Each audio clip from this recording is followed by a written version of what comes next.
अस्सलाम वालेकुम। मैं हूं फैसल तारिड़। जस्टिस याया अफरीदी के जी सरप्राइज पर सरप्राइज आ रहे हैं। हुकूमत की नींदें उड़ी हुई हैं, होश उड़े हुए हैं। वो जो नवाज शरीफ दिल में तूफान लिए बैठा हुआ है, अब उनके मजीद तोते उड़ने जा रहे हैं, क्योंकि जस्टिस याया अफरीदी ने तमाम उम्मीदों पर पानी फिर दिया है। सारे स्क्रिप्ट इस वक्त लीरो लीर हो चुके हैं और सारी प्लानिंगों का बेड़ा गर्क हो गया है। सबसे पहली और सबसे बड़ी खबर, 5 नवंबर को जस्टिस याया अफरीदी की जानब से जुडिशल कमीशन का इजलास तलब कर लिया गया है। आईनी बेंच के हवाले से और दीगर जो 26वीं आईनी तरमीम के बाद सूरत हाल पैदा हुई है, इस पर जनाब जुडिशल कमीशन का इजलास होगा। अब सबसे अहम चीज देखिएगा कि इस इजलास के अंदर कौन कौन शरीक हो रहा है। नंबर 1, चीफ जस्टिस याया अफरीदी खुद होंगे, जस्टिस मंसूर अली शाह होंगे, मुनीब अख्तर साहब होंगे, अमीनुद्दीन खान होंगे, आजम नजीर तारड़ होंगे, मंसूर एवान यानी अटॉर्नी जनरल होंगे, शेख आफ्ताब होंगे, फारूक नाइक होंगे, उमर अयूब होंगे, शिबली फराज सिविल सोसाइटी से स्पीकर के नामजद करदा रोशन खुर्शीद भी मेंबर होंगे। अब सबसे अहम बात क्या है? सबसे अहम बात यह है, यानी हुकूमत ये सोचकर बैठी हुई थी कि सीनियरिटी जो है वो जस्टिस याया अफरीदी के बाद शुरू होगी। यानी इस जुडिशल कमीशन के अंदर जस्टिस याया अफरीदी होंगे, अमीनुद्दीन होंगे, मंदो खेल होंगे।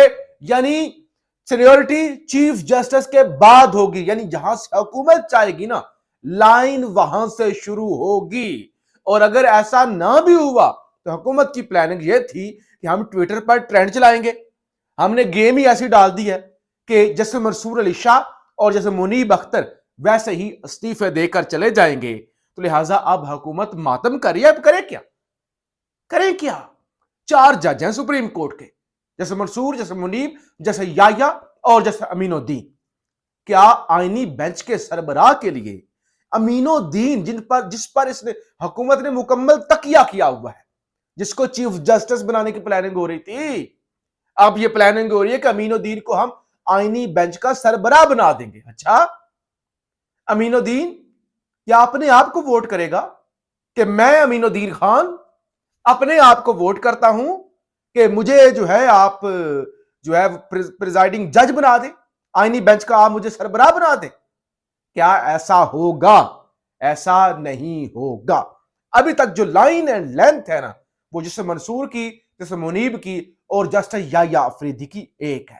तो लिहाजा बड़ा फड्डा जो है वो पड़ने जा रहा है। और अब देखना यह होगा कि सारी सूरत हाल में अमीनुद्दीन खान का क्या किरदार होगा। लेकिन हुकूमत के आज उसी वक्त ही सारे अरमानों पर पानी फिर गया जब सुप्रीम कोर्ट से नोटिफिकेशन निकला कि 5 नवंबर को जुडिशल कमीशन का इजलास होगा और उसके अंदर ये जज होंगे। यानी लाइन जैसे याया से शुरू होनी थी, लेकिन जैसे याया ने लाइन जैसे मंसूर से शुरू करके तमाम उम्मीदों पर पानी फेर दिया। अब दूसरा सरप्राइज, आपको बताया था लाहौर पहुंचेंगे आज जैसे याया अफरीदी, आलिया नीलम के साथ मिलेंगे और दीगर लोगों के साथ, जहां पंजाब के अंदर जेल इस्लाहात पर बात होगी कि जेल के अंदर जो कैदियों के साथ सलूक हो रहा है और जेल के अंदर फैसिलिटीज और खास तौर पे ये जो क्रिमिनल प्रोसीडिंग है उस हवाले से ट्रायल किस तरह से शफाफ हो सकता है और तेज हो सकता है।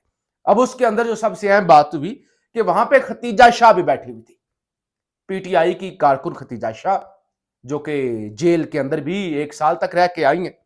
तो उनको भी चीफ जस्टिस याया अफरीदी ने साथ बिठाया हुआ था। अब जो कमेटी बनी है, जो इस्लाहात का जायजा लेगी, जो अपनी तजावीज देगी, जो देखेगी कि मुल्क भर की जेलों के अंदर क्या सलूक हो रहा है, उस कमेटी के अंदर खतीजा शाह भी शामिल हैं। उस कमेटी के अंदर जनाब जस्टिस रिटायर्ड शब्बर रजा रिजवी भी हैं और साइमा अमीन ख्वाजा भी हैं और अहद चीमा नून लीग वाले वो भी शामिल हैं।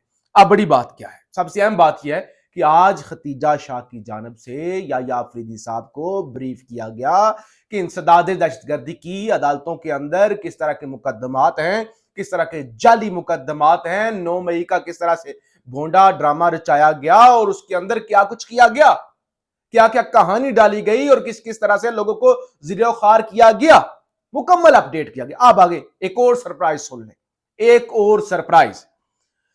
दावा ये सामने आ रहा है इस वक्त, जराए ये बता रहे हैं कि सुप्रीम कोर्ट के एक अहम जज को इंसदाद दहशतगर्दी अदालतों का एडमिनिस्ट्रेटिव जज लगाए जाने का इम्कान है। चीफ जस्टिस ने 7 नवंबर को जनाब इंसदाद दहशतगर्दी अदालत के जजेस को सुप्रीम कोर्ट बुला रखा है। जब वो तैनात हुए तो उसी वक्त ही आपको खबर दी थी कि उन्होंने बुला लिया कि आओ जी, आप रिपोर्ट लेके आओ, बताओ जरा आप क्या कर रहे हो, क्या आपकी कारकर्दगी है, किस तरह के मुकदमात के फैसले कर रहे हो, क्या कहानी क्या है, जरा बताओ तो सही।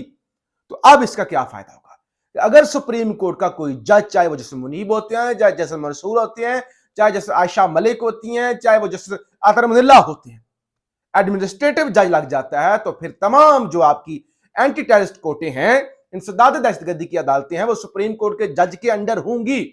फिर डंडी नहीं मारी जा सकेगी। ये जो जज अबू अल-हसनात जुल्करनैन कर रहा है, ये जो ताहिर अब्बास सपरा कर रहा है, ये जो लाहौर के जज और जिस तरह से वो उनके साथ हो रहा है, या जो इस तरह वो तारीख पे तारीख, जाली मुकदमे, रिमांड और जो सारी कहानियां हैं, सरफराज चीमा, फिर वो सेनेटर इजाज चौधरी से लेकर डॉक्टर यास्मीन राशिद और सारे जिस तरह से वो विक्टिम बने हुए हैं सारी जुडिशरी का, तो लिहाजा फिर वो वाली बदमाशी नहीं चल सकेगी, वो वाली 2 नंबरी खत्म हो जाएगी। तो लिहाजा ये आम तरीन खेल होने शुरू हो जा रहा है। और इस सब से में जो सबसे अहम चीज होगी, अगर इमरान खान को फौजी हिरासत में दे दिया गया, जिस हवाले से खबरें आ रही हैं, इतलात आ रही हैं, यही वजह है कि आज गंडापुर भी बोला, गंडापुर ने कहा कि हम सर पे कफन बांध के आएंगे, अपने घर वालों को बता के आएंगे कि अगर हम ना आए तो पीछे से हमारा जनाजे पढ़वा देना।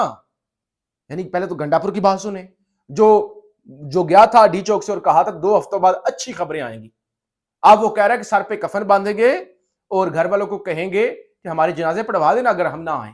इस बार हम जो है वो फाइनल कॉल देंगे, बहुत हो गया, तंग आ चुकी हैं हम गिरफ्तारियां दे दे के। तो बहरहाल पता नहीं गंडापुर की किस बात पे बिलीव करना है। खान पिछले कई दिनों से खामोश था। एक तो खान से पहले मुलाकात नहीं हो रही थी, उसके बाद मुलाकातें हुई तो खान खामोश हो गया। आज खान ने खामोशी तोड़ी है और खान बोला है। जो वकुला के साथ खान ने गुफ्तगू की है, 7 हफ्ते हो गए इमरान खान की बेटों से बात नहीं करवाई गई, 1 महीना हो गया है, अखबारात नहीं पहुंचाए जा रहे। ये इमरान खान के वकुला ने जेल के बाहर गुफ्तगू की और खान ने उन्हें बताया है कि जी ये 7 हफ्ते हो गए हैं, मेरी तो बेटों से बात नहीं करवाई जा रही और कनेक्टिविटी मुकम्मल तौर पे खत्म कर दी गई है। और खान ने कहा किसी किस्म की कोई डील नहीं होगी, कोई डील नहीं, सवाल ही पैदा नहीं होता। हुकूमत की साख खत्म हो चुकी है, इनसे मैशत भी नहीं संभल रही। खान ने कहा ये जो सुगाते हैं ना, इनसे बात नहीं करनी, कोई डील शील वाली सवाल ही नहीं पैदा होता। ये तो अपनी मौत आप मर रहे हैं, इनसे इनके साथ हाथ मिला के करना क्या है, इनके साथ बात करने का फायदा ही नहीं है। तो लिहाजा किसी किस्म की कोई डील नहीं होगी और किसी किस्म की कोई बात नहीं होगी। यानी इनकी हैसियत है ये यानी है क्या, है क्या? जरा जरा नुसरत जावेद साहब सीनियर सहाफी हैं, कहते हैं तहरीक इंसाफ के मुकाबले में जो लोग हैं इन्होंने सियासत करना छोड़ दिया, वो सिर्फ नौकरी कर रहे हैं, मुंशी हैं। पहले वो रियासत को दिवालिया होने से बचा रहे थे, अब वो इन्वेस्टमेंट ला रहे हैं।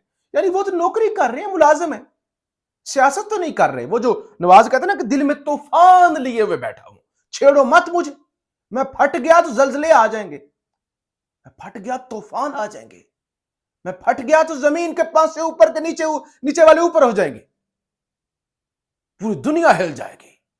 ये तूफान जो अंदर इनकलाब उबल रहा है, इसको बस ना छेड़ो, बस चुप ही रहने दो, मुझे मेरा मुंह मत खुलवाओ, मुझे चुप रहने दो। तो लिहाजा जावेद ने कहा ये सियासत कर रहे हैं, ये सियासत कर रहे हैं, ये तो नौकरी कर रहे हैं।